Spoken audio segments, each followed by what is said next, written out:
You're being poisoned daily by the woman you love. Here are 10 warning signs Marcus Aurelius revealed 2000 years ago. If you recognize just 3/10 of these, you're already a victim without even knowing it. The golden rule of a noble man: never bow to mocking laughter. A true man does not perish on blood-soaked battlefields, but withers away amidst scornful sneers and icy, disdainful glances from the very woman he loves. Marcus Aurelius, the emperor and Stoic philosopher, once warned posterity, "What injures the hive injures the bee, what wounds your image wounds your soul." Imagine this: you stand among friends, heart swelling with pride as you speak of your dreams, only to be met with a contemptuous "tch" from her lips. She looks at you with dismissive eyes, as though watching a clown, then casually shatters your pride with a few barbed words disguised as "just joking." This is no jest, it is a dagger plunged straight into your honor. Whoever willingly swallows such humiliation might as well dig the grave of their own dignity, one shovel of dirt at a time, one insult at a time. A woman who truly loves you will speak of you with reverence, not with a smirk of derision. If she cannot look upon you with pride in the eyes of the world, do not expect sincerity behind the bedroom door. Marcus Aurelius never knelt to beg for love, he ruled with reason. And you, why should you resign yourself to being another's punchline? Remember the stern admonition of the ancients, "He who lets a woman turn him into a laughingstock has willingly enslaved himself." Never tolerate disrespect, no matter how sweetly it is disguised. For love is no comedy, it is the sacred bond between two souls who honor one another. The tempest in silence, when chaos becomes the law of the heart. There exists a tyranny more insidious than Nero's reign, a household where a woman's moods become unwritten law. At dawn, she may be sweet as May honey, yet by dusk's fall, she transforms into January's frost.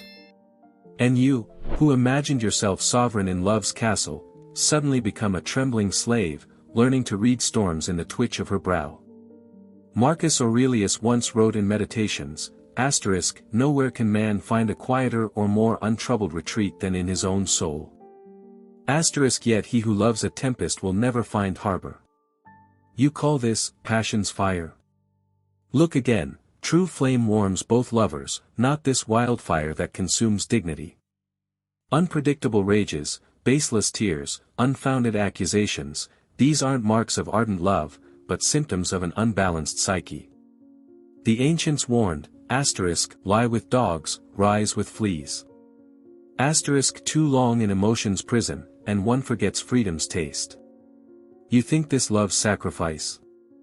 No, you surrender peace itself, that treasure even Roman emperors prized above gold mid-battle. Genuine passion needs no psychological tsunamis to prove its existence.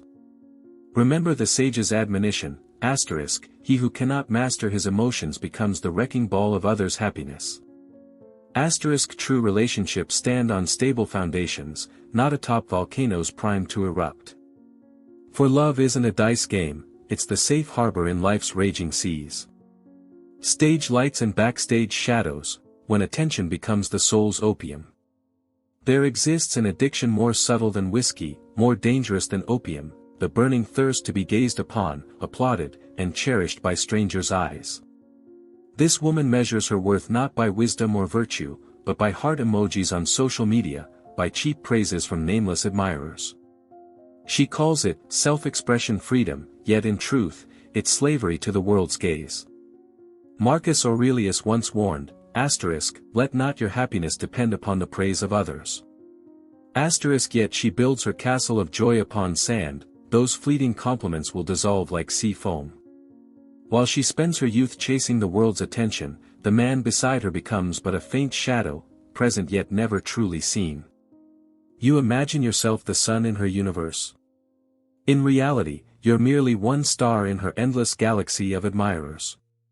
She may spend hours curating photos to showcase her curves, yet never spare patience to hear the silent thoughts in your heart. This is no union of souls, it's an emotional transaction where she trades physical beauty for admiration, while you pay the price in loneliness. The ancient said, "Fragrant flowers need no promotion, noble men no boasting. Asterisk a woman of substance finds value within, requiring no validation from strangers' eyes. If she cannot see the beauty in your soul, then forever she remains blind amidst the glittering world. For true love needs no audience, just two hearts that see each other in the dark. The carnal covenant, when intimacy becomes a battleground for power. There exists a slavery more subtle than chains, an intoxication smoother than opium, when flesh becomes currency, transforming the bedroom into a private courtroom. She dispenses favors like a queen rewarding subjects, withdraws affection like a judge punishing the guilty. And you, who believed yourself a lover, are suddenly reduced to a starving beggar, kneeling before the throne of carnality, pleading for scraps of warmth. Marcus Aurelius once admonished, he who cannot master his desires remains forever a slave. Yet you trade your dignity for fleeting moments. Sex, the sacred language of love, has been perverted into the semiotics of power. She wields it like a tyrant wields law, capricious in reward and punishment, while you bow obediently, watching your pride erode day by day. You call this passion? Look again with clear eyes. True passion is a mutual flame, not a one-sided game. When she turns intimacy into manipulation, love has long since died unnoticed. You imagine you possess her body? No, through the conduit of sex, she possesses your very soul. The ancients warned, chasing lust is like running against the wind with a torch, refuse to let go, and you will surely be burned. A man of substance masters his impulses through reason, never allowing himself to become another's puppet. For authentic love is no fleshly transaction, but the voluntary harmony of two souls and bodies intertwined. Never trade your crown of self-respect for a silken bed, those who do remain prisoners, though they lie upon the softest linens. When love kills dreams, a life's purpose is no trifling matter. There exists a killer that needs no blade or gun, it is the contemptuous smirk that greets your impassioned sharing of life's dreams. She watches the fire in your eyes with the cold detachment of a circus spectator, then casually shatters your will with biting remarks, foolish fantasies. How much money will that make? These words pour like ice water on your soul's flame, not enough to extinguish it at once, but sufficient to plant seeds of self-doubt. Marcus Aurelius wrote in Meditations, don't waste your time worrying about others' opinions of you. Focus on what you believe about yourself. Yet when the woman you love becomes the saboteur of your dreams, this transcends mere opinion. Her mockery isn't harmless, it's the daily digging of your potential's grave. Each time you sit down to work, she interrupts. Every mention of plans gets diverted. These aren't accidents, they're calculated acts of demolition. You imagine you're building a shared future. In truth, you're being trapped in a future where she alone is the sun. Any man who endures this will one day awaken to find he's become his own shadow, devoid of purpose, empty of passion, retaining only the fear of displeasing her. The ancients taught, a true man's ambition spans the four seas, he doesn't abandon his purpose for fleeting romance. A woman of substance never demands you sacrifice your life's mission. She walks beside you, never blocks your path, becomes the wind beneath your wings, not the chain around your ankles. For authentic love isn't about possession, it's the mutual elevation that lets both souls soar. Never trade your destiny's grandeur for someone's temporary approval, those who do gain the world yet remain life's ultimate failures. The game of dominion, when love becomes a battlefield. In what should be love's warm sanctuary now echoes the growls of undeclared war. She doesn't seek partnership, she seeks domination. Your achievements become not shared joys but silent challenges she must surpass. Salaries, status, others' admiration, all become weapons in her endless competition. You imagine you have a lover? No, you share your bed with a rival. Marcus Aurelius warned, he who entrusts his happiness to others remains forever enslaved. Yet she builds her self-worth upon comparisons with you. Each promotion you earn brings not congratulations but renewed efforts to outshine you. Every time you shine, she scrambles to steal back the spotlight. This isn't love's harmony, it's perpetual cold war where one's victory demands the other's defeat. You've become her mirror, a measuring stick for her superiority. But alas, no reflection will ever suffice, for she seeks not reflection but destruction. The man who stays in this dance willingly wears a golden collar, the brighter he shines, the tighter its grip. The ancient said, marriage joins two birds on one branch, not two eagles fighting over prey. A true woman finds joy in your happiness, not in your diminishment. If she only loves herself through your inferiority, this isn't love, it's selfishness disguised as romance. Authentic love needs no winners or losers, just two souls lifting each other to shine together. Never trade your inner peace to become another's yardstick. Those who do gain the world yet remain life's ultimate losers. The wounds within and love's prison houses. There exists a weapon more subtle than daggers, sharper than swords, tears baptized as past traumas. Every time she wounds you, an old story becomes her shield. Each demand for fairness summons scar tissue as indictment. And you, who imagined yourself a knight redeemer, are transformed into the guilty party, kneeling to apologize for crimes you never committed. Marcus Aurelius wrote, "We suffer not from events, but from our judgments about them." Yet she wields past pain as a whip against your present. Unprovoked rages become after-effects. Vicious insults wear post-trauma disguises. You're no longer a lover, you're sacrificial flesh on the altar of her history, an unlicensed physician bearing pain you didn't inflict. You call this understanding? See clearly, true compassion never requires becoming another's emotional dumping ground. When past suffering becomes her license for present cruelty, this isn't healing, it's systematic poisoning. You imagine yourself helping her mend? No, you're enabling her escape from growth. The ancients taught, human nature is fundamentally good. But goodness doesn't mean volunteering as toxicity's casualty. A woman of substance faces her wounds courageously, never weaponizing them against her partner. For true love isn't a psychiatric ward, it's where two souls forge mutual strength. Never mortgage present dignity to atone for past sins not your own. Those who do receive not love's treasures, but its wreckage.